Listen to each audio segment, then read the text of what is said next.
You ever have one of those moments where you just sit back and think, wow, the nerve of some people? Because last weekend, I got a full-blown masterclass in Audacity, taught by a woman wielding a polished walking stick and an ego just as shiny. And if you've ever dealt with a neighbor who truly believes the universe runs on their personal timetable, you're going to feel very at home in this one. 6 months ago, I finally pulled it off. I bought the place I've been dreaming about for years. I saved forever, lived off instant noodles, skipped more vacations than I care to admit, and ended up with a weird little flag lot right on the lake.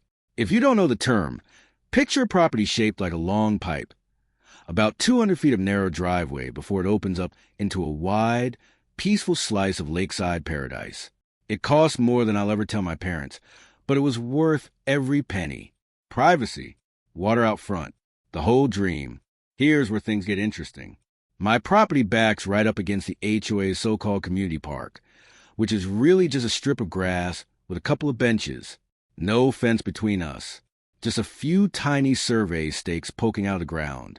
Unless you were really looking for them, you'd never notice. And that worked just fine for me. Open view, open space. I work from home doing IT consulting, and I guard my quiet like treasure. My perfect morning? Coffee, a folding chair, a fishing rod, and the lake before the rest of the world wakes up. Most mornings, the water is smooth as glass. Bass and bluegill ripple the surface. Sometimes a heron glides past like it owns a place. The HOA folks seem harmless at first. When I moved in, they even sent a little welcome packet and told me I could use their walking path if I wanted. Never mind that my property isn't actually part of their association. My house predates the HOA entirely, so their rules don't apply to me. Still, a friendly gesture is a friendly gesture. Fast forward to last Saturday. I'm up at 6, coffee in hand, tackle box under my arm, my best camping chair set up, cup holder and all. Thank you very much. I was about 10 feet from the water, a light breeze keeping the bugs away. The sun was just coming up, and for a few perfect minutes, everything was exactly right. Then I heard it. Click, click, click. The unmistakable rhythm of someone power walking down the HOA path, swinging those fancy sticks like they're training for the Olympics. Usually people wave. Sometimes they ignore me. Not this time. The clicking stopped. I felt eyes drilling into the side of my head. You know that sixth sense moment. The, here we go feeling? Yeah, that one. Excuse me. Excuse me.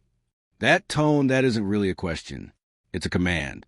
I looked up, and there she was, mid-50s, decked out head to toe in what had to be the most expensive workout outfit this side of a Lululemon catalog. Hands on her hips, eyes locked on me like she'd caught a criminal. Fishing is strictly prohibited for non-residents, she snapped. And you're polluting the view with all that gear. I blinked. Honestly, polluting the view? I had one chair and a tackle box. Hardly an industrial operation. So I did what any self-respecting introvert would do, selective hearing. I turned back to my line, hoping she'd power walk herself right out of my morning. Of course, that was wishful thinking. The clicking got closer. She muttered about people these days and a total lack of respect for community standards. Then suddenly, boom, she was on my grass, marching straight at me. Did you hear me? Now she was about 15 feet away, glaring.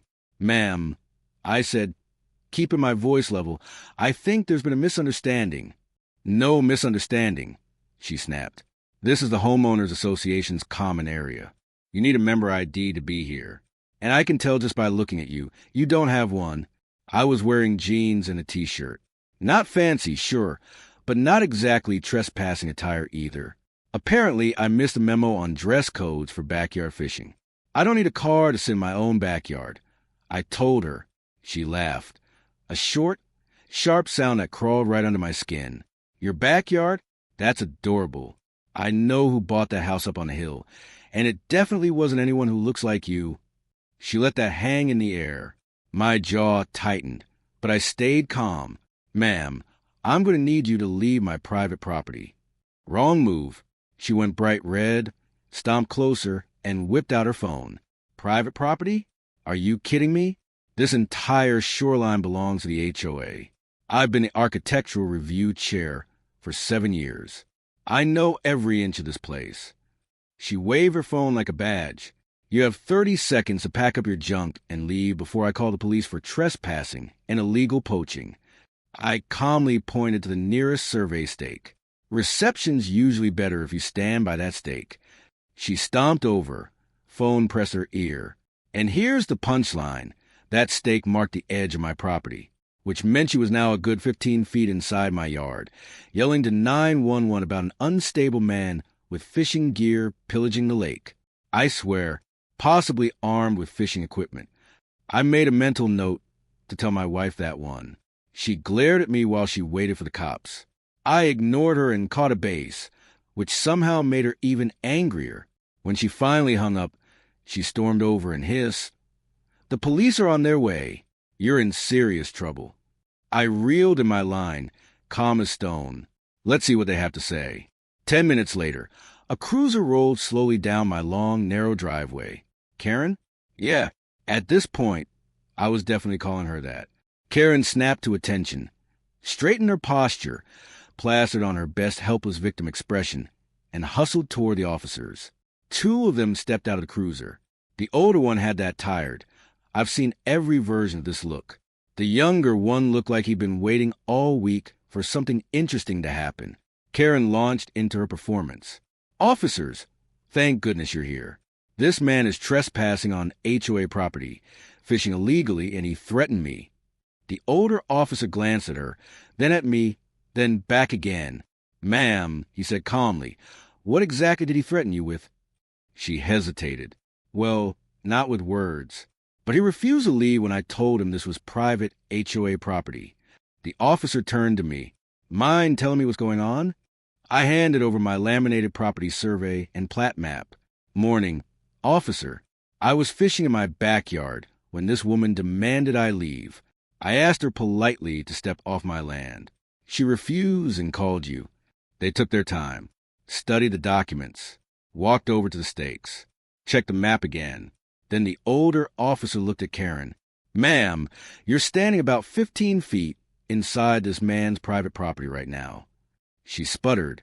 "That's not possible. There's no fence. The grass is the same." He pointed to the stake. "That's a legal boundary marker. Everything on this side belongs to him." Her face drained so fast, I almost felt bad. "Almost," the younger cop chimed in. "Just because you've been walking somewhere doesn't make it yours. And it definitely doesn't give you the right to tell the owner to leave." Then came the big question. "Sir, would you like to press charges for trespassing?" I looked at Karen, who suddenly seemed a lot smaller. I thought about the comments, the entitlement, the whole scene. "No," I said clearly, "but I want a formal trespass warning. If she comes back without permission, it's an automatic arrest." Karen muttered under her breath, avoided eye contact, and signed the warning.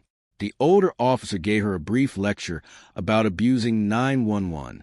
It's not for settling property disputes. She mumbled something about not realizing and shuffled back toward the path. After the cruiser pulled away, I gave her a friendly little wave. She sped up. That should have been the end of it. Of course, it wasn't. In small communities, stories travel fast. Over the next week, neighbors I'd never met stopped by to apologize. The HOA board sent a letter signed by everyone, plus a gift of peace, which turned out to be a cooler with their logo. I considered returning it out of principle, but honestly, it was a solid cooler. Then I got creative. I hired a surveyor, then a fencing company. Right on the property line went a 6-foot privacy fence. Chain link, bright green plastic slats, completely legal and ugly as sin. Karen's favorite shortcut? Gone. She now had to walk an extra 200 yards. The first morning she saw it, she just stood there staring through the slats, then sighed and took the long way around. After that, everyone kept their distance, always polite, never crossed the line again. Fishing became peaceful, and the fish, they tasted better knowing karma was clocking over time. Karen resigned from the architectural committee not long after. Personal reasons. They said, sure, but it didn't end there. About a month later, a county sedan rolled into my driveway. 2 officials, clipboards, measuring tools, planning department, complain about my fence and wetland violations. Guess who filed it? I walked them around, showed every stake and survey. 20 minutes later, they shook their heads. Fence is legal and well within your property. The complainant doesn't even have standing. Another report like this, and it'll be harassment. Karen was power walking in the distance, pretending not to notice. 2 days later, the HOA president called personally. Turns out she'd been filing complaints with zoning, environmental services, even the fire department, claiming my fence blocked emergency access. All dismissed. The HOA sent her a cease and desist. Then came the environmental inspector. Water tests. Measurements. The whole deal. After an hour, he said, "This is one of the most environmentally responsible lakefront properties in the county. The photos attached to the complaints aren't even from here. Filing false reports is a crime." He reminded me. He forwarded it to enforcement. A few weeks later, the same officer from before stopped by, sat on my porch. "This is criminal harassment now," he said. "False reports, false documents." County attorneys were reviewing charges. 3 weeks later, he called again. Charges filed. Restitution over $3,000, plus a restraining order. No contact, no complaints. The final cherry? One morning, I noticed a for sale sign in front of Karen's house. She was gone within 6 weeks. Rumor was she moved out of state. The new neighbors are a young family. Their kids fish with me sometimes. The HOA installed proper boundary markers and sent another apology gift. I still have the ugly green fence, but now it's covered in climbing vines on their side. These days, my weekends are exactly what I dreamed of. Quiet mornings, hot coffee, calm water, no drama, no lectures about community standards, just peace. Here's what I learned. Never assume you know what the lines are, figuratively or literally, without paperwork. And if someone thinks they can bully their way through life, sometimes the universe answers with an ugly fence and a court summons. So what do you think? When someone crosses a line, do you step in or step back and let the system handle it? And have you ever had a neighbor who made you wish you lived miles from anyone at all? Drop your stories in the comments.